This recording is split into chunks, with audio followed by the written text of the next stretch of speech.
क्या 7 अक्टूबर को कतर नहीं, तुर्की में बैठा था हमास का चीफ इस्माइल हानिया।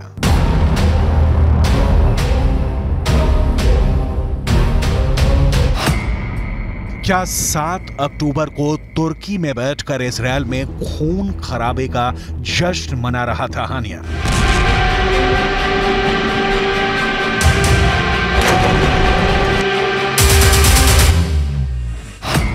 क्या तुर्की की जमीन से रची गई थी इजरायल पर हमास के हमले की साजिश?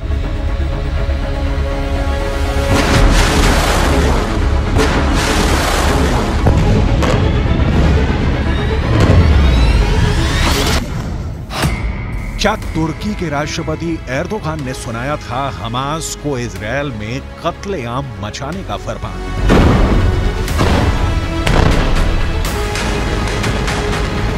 इन सवालों ने अमेरिका से लेकर ब्रिटेन, फ्रांस और जर्मनी समेत दुनिया के 31 देशों को हिला दिया है।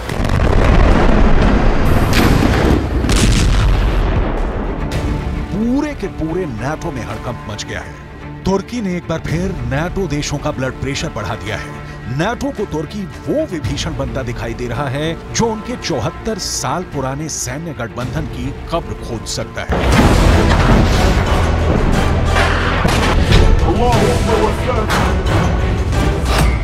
तो क्या इजरायल की जंग नाटो के टुकड़े टुकड़े कर देगी?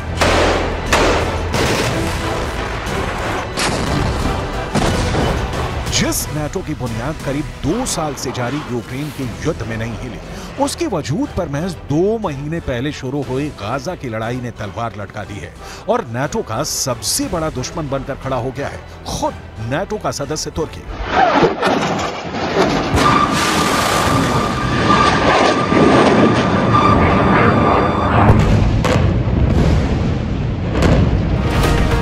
तुर्की इस जंग में खुल्लम खुल्ला हमास के साथ खड़ा है और इजरायल पर आग उगलने में लगा है। अब खबर यह है कि अंतर्राष्ट्रीय मीडिया में चल रही कुछ रिपोर्ट्स में कहा जा रहा है कि 7 अक्टूबर के दिन जब हमास के करीब 3000 लड़ाके इजरायल में घुसे थे, उस दिन हमास का चीफ इस्माइल हानिया तुर्की में बैठा था, जबकि अब तक ये माना जा रहा था कि हानिया कतर में छिपा हुआ है।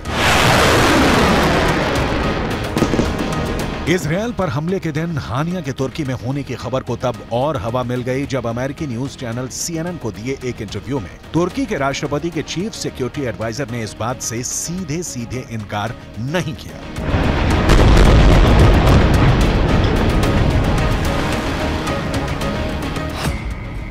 उन्होंने इंटरव्यू में कहा कि वो नहीं जानते कि 7 अक्टूबर को हानिया कहां था। हो सकता है वो तुर्की में हो। मुद्दा ये नहीं है कि हमास के नेता किस वक्त कहां हैं। मुद्दा यह है कि हम इस जंग को कैसे रोकें।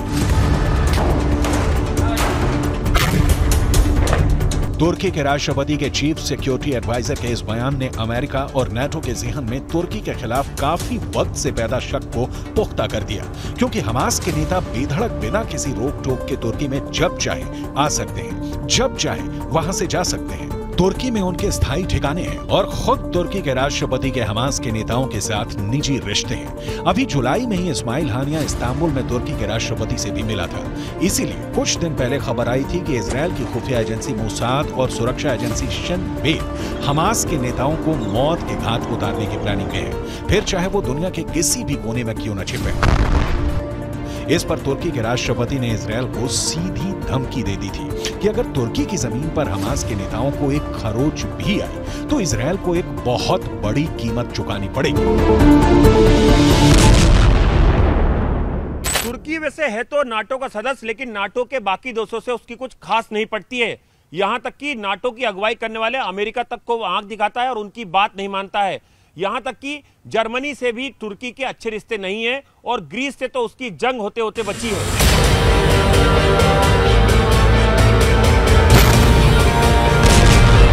नाटो देश जो रास्ता पकड़ते हैं, तुर्की उससे बिल्कुल उल्टी चाल चलता है। यूक्रेन के युद्ध में भी तुर्की ने यही किया। नाटो देशों ने रूस पर प्रतिबंध लगाया, मगर तुर्की ने रूस पर प्रतिबंध लगाना तो दूर, तुर्की के राष्ट्रपति ने पुतिन से रिश्ते भी नहीं तोड़े और रूस से गैस खरीदनी भी जारी रखी। अब गाजा की जंग में भी तुर्की का स्टैंड नाटो के स्टैंड से बिल्कुल अलग है।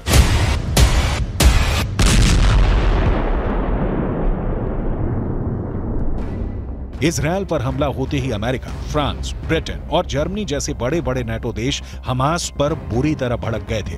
बिना वक्त गंवाए उन्होंने इजरायल से हमदर्दी जताई और इस लड़ाई में उसके पीछे खड़े हो गए।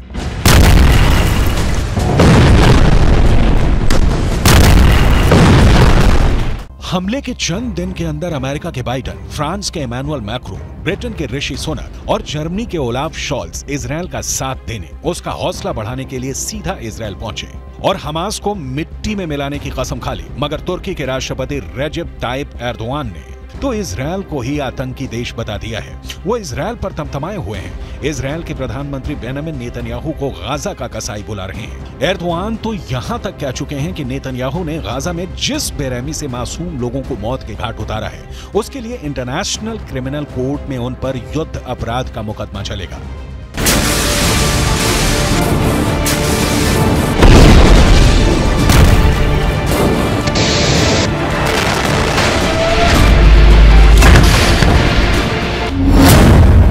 तुर्की और इजरायल के कूटनीतिक रिश्तों में पहले से ही खटास थी और गाजा की जंग ने दोनों देशों के बीच की खाई को और गहरा कर दिया है।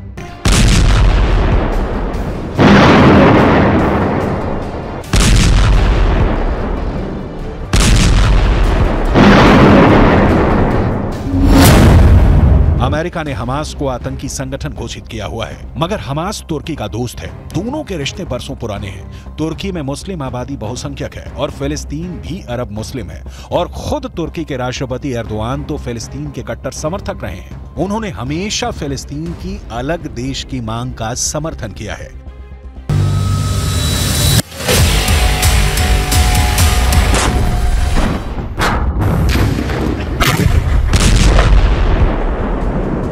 अमेरिका तो ये तक दावा करता है कि उसके पास सबूत हैं कि तुर्की फंड जुटाने में हमास की पूरी तरह मदद करता है।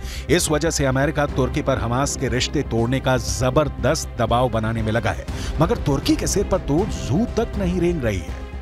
उल्टा तुर्की हमास के लड़ाकों को फिलिस्तीन की आजादी के लिए लड़ रहे स्वतंत्रता सेनानियों का तमगा दिए बैठा है।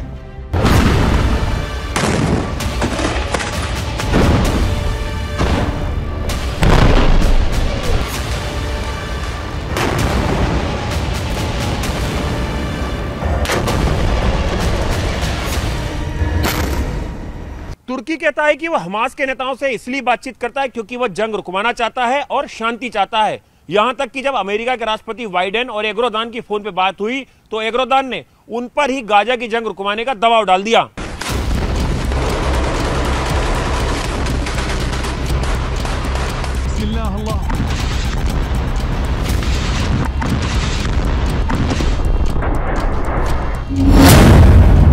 तुर्की के इन्हीं तेवरों ने अमेरिका और नाटो के सिर में दर्द किया हुआ है।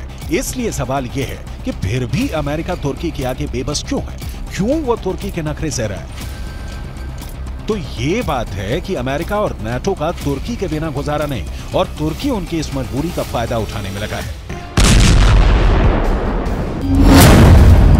दुनिया के नक्शे पर तुर्की की लोकेशन उसकी बहुत बड़ी ताकत है। तुर्की नाटो देशों के दक्षिण पूर्वी बॉर्डर पर है, यानी यूरोप के आगे पश्चिम एशिया और भूमध्य सागर तक नाटो और अमेरिका की पहुंच बनाने के लिए तुर्की अहम जगह है। तुर्की नाटो के लिए काला सागर में घुसने का भी रास्ता है और रूस को घेरने के लिए काला सागर बेहद जरूरी है। और फिर तुर्की नाटो का वो सदस्य है जिसके पास अमेरिका के बाद इस मिलिट्री अलायंस में दूसरी सबसे बड़ी सेना है।